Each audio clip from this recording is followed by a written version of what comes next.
In the mists of ancient times, China was a land of breathtaking beauty and deep mystery, but it was a land divided.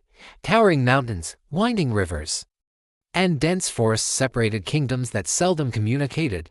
Each kingdom had its own ruler, its own army, and its own set of laws, but this division bred conflict. Wars were constant, tearing through the countryside like a plague.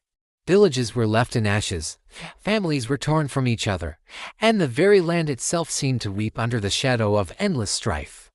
Far from the turmoil of cities and the clang of battlefields and the serene northern mountains, lived a wise monk named Master Li. He was renowned for his profound knowledge of the heavens, the earth, and the dragon's sacred, mythical creatures said to be the guardians of China itself. Master Li spent his days in quiet contemplation, meditating by flowing rivers and teaching local villagers how to find peace within themselves, even as the world around them descended into chaos. One night, under the brilliant silver glow of a full moon, Master Li experienced a powerful vision. A magnificent golden dragon descended from the clouds, its eyes burning like twin suns, its wings shimmering with an ethereal fire and light. The dragon spoke, its voice a deep rumble that echoed through the mountains. When the people of this land unite as one, I shall awaken from the earth and protect them for all eternity.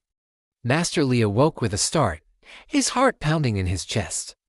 He understood then that the unity of the kingdoms was not just a fanciful dream, it was a destiny waiting to be fulfilled. Driven by this divine message, he embarked on a long and arduous journey across the fractured lands of China. He traveled from kingdom to kingdom, speaking to kings, generals, and common folk alike. He shared his vision of the golden dragon and the profound promise of peace that unity would bring. But his message was not always welcome. Many laughed, dismissing him as a madman. Some, fearing the change his words might inspire, even tried to imprison him.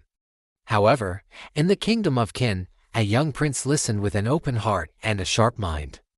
This was Prince Qin, a leader unlike any other. He was brave, intelligent, and possessed a deep compassion for his people.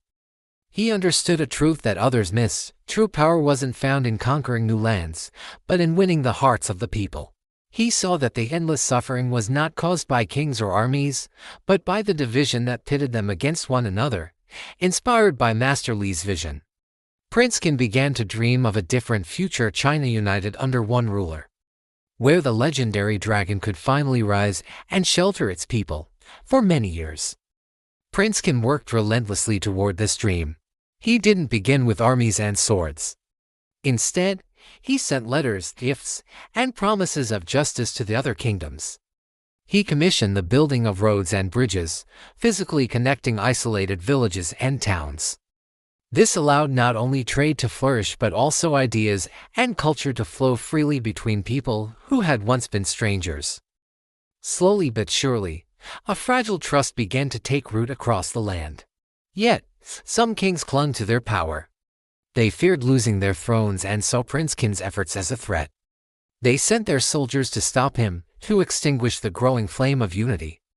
Left with no other choice, Prince Qin was forced to fight. The wars that followed were long and fierce. Armies clashed on mountaintops, in dense forests, and along the banks of great rivers. Prince Qin's army, loyal and highly disciplined, fought with courage. But he never sought to destroy the people of the kingdoms he fought. His goal was only to remove the rulers who stood in the way of peace. He offered mercy to those who surrendered, treating them with fairness and respect.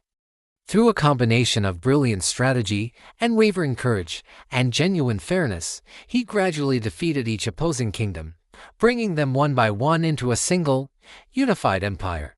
After years of relentless struggle, the fractured kingdoms of China were finally united.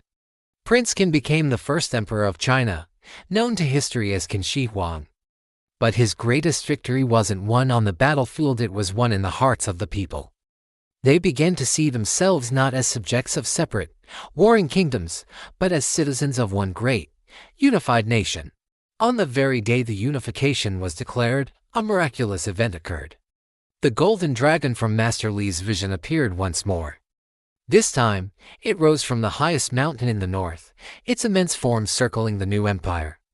It let out a mighty roar that shook the heavens, a sound not of anger, but of triumph. Its scales sparkled like spun gold, and its eyes radiated ancient wisdom and immense power. The people gazed upward, their hearts swelling with a newfound hope and pride. The dragon's presence was a powerful symbol, signifying the unity of the land and the divine protection of all who lived there.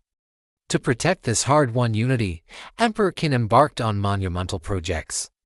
He ordered the construction of the Great Wall of China, a colossal barrier stretching across mountains and deserts, a shield to defend his people from northern invaders.